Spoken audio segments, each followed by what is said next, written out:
Nous allons dans cette vidéo nous proposer une alternative à une étude de fonction pour démontrer que la valeur absolue de sinus x est plus petit que la valeur absolue de x. Pour ça, on va utiliser l'égalité ou l'inégalité des accroissements finis pour démontrer que la fonction sinus est 1 Lipschitzienne et pour pouvoir déduire du fait que cette fonction soit 1 Lipschitzienne l'inégalité proposée dans l'exercice.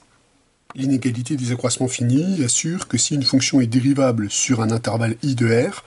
et si sa dérivée est bornée sur i, attention à l'enchaînement des quantificateurs, s'il existe une constante strictement positive, telle que pour tout t appartenant à i f' de t est plus petit que m en valeur absolue, ce qui signifie en d'autres termes que la bande supérieure de f' sur i en valeur absolue existe, alors la fonction elle est grand M Lipschitzienne, c'est-à-dire pour tout xy appartenant à i, l'accroissement fini f de x moins f de y en valeur absolue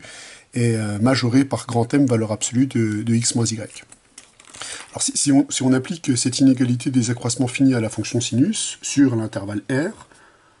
donc sinus c'est bien une fonction qui est définie sur r à valeur dans r,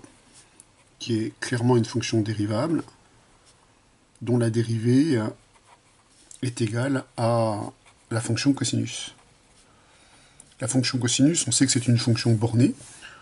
On peut même assurer que la bande supérieure sur R de la valeur absolue de cosinus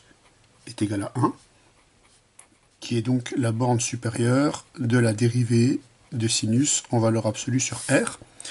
On est donc dans le cadre d'application de l'inégalité des accroissements finis. On peut donc en déduire que la fonction sinus est 1 Lipschitzienne.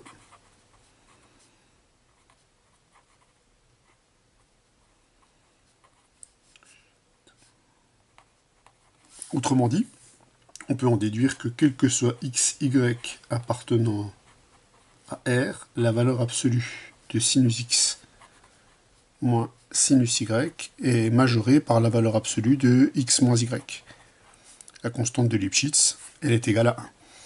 Si cette inégalité, on la considère en particulier lorsque y est égal à 0, on récupère donc, qui est bien un nombre réel, on récupère donc en particulier que quel que soit x appartenant à R, la valeur absolue de sinus x est inférieure ou égale à la valeur absolue de x. Donc dans ce type de comparaison, l'inégalité des accroissements finis est clairement la méthode la plus rapide pour démontrer qu'une fonction est lipschitzienne et pour proposer donc ce genre des démonstrations rapides pour ce genre d'inégalité.